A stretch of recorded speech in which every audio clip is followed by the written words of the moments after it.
Monsieur Alain de Benoît, écrivain et journaliste français, comment expliquez-vous en fait cette nouvelle situation en ce qui concerne la question du nucléaire iranien, comme vous le savez très bien, suite à la décision de l'Iran de produire l'uranium enrichi à 20%. Certains pays occidentaux, surtout les Américains, en fait, envisagent de plaider pour le renforcement des sanctions contre Téhéran. Comment vous l'expliquez? Eh bien, écoutez, je l'explique comme un indice supplémentaire qui vient après beaucoup d'autres, démontrant que les puissances occidentales ne veulent pas que l'Iran se dote d'une puissance nucléaire, non seulement sur le plan militaire, mais également sur le plan civil. Je pense que les puissances occidentales regardent l'Iran comme un pays adversaire, pour des raisons, à mon avis, tout à fait ridicules, mais qui sont néanmoins le point de vue que ces puissances soutiennent.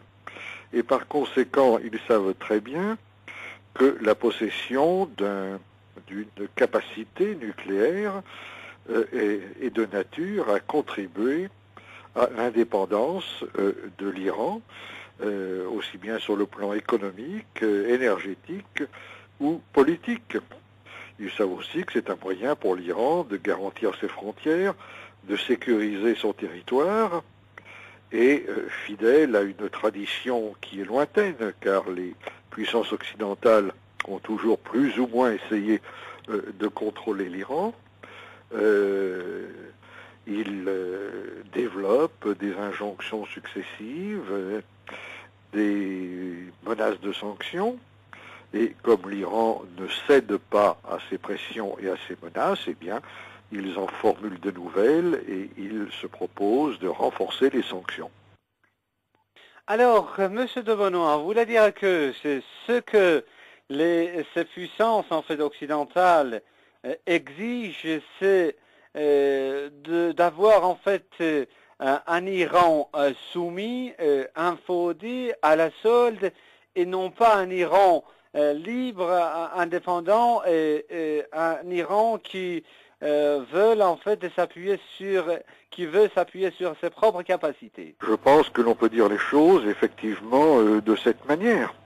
Bien entendu, bon, les puissances occidentales ne veulent pas recoloniser l'Iran, mais ce qu'ils veulent, c'est faire en sorte que ce pays ne bénéficie pas des prérogatives d'indépendance, de liberté et de souveraineté qui sont généralement reconnues aux autres pays de la planète. C'est la raison pour laquelle ces puissances agitent régulièrement le spectre d'une menace iranienne qui n'existe que dans leur esprit et participent au grand jeu géopolitique qui consiste à isoler l'Iran, à l'encercler d'un point de vue politique et géopolitique et à le mettre sous condition ou sous pression.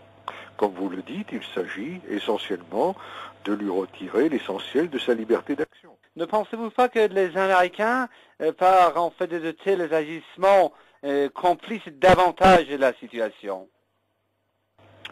Oui, mais c'est tout à fait, je dirais, naturel dans la perspective qui est la leur. Ils essayent de diviser le monde arabo-musulman, ils essayent de trouver parmi les pays arabes des pays qui, pour diverses raisons, généralement d'intérêt personnel, peuvent avoir des contentieux avec l'Iran ou pourraient participer à une sorte de coalition ou de manœuvre d'encerclement. Bref, les Américains essayent de fédérer en quelque sorte tous ceux qui, pour une raison ou pour une autre, n'ont pas beaucoup de sympathie pour l'Iran.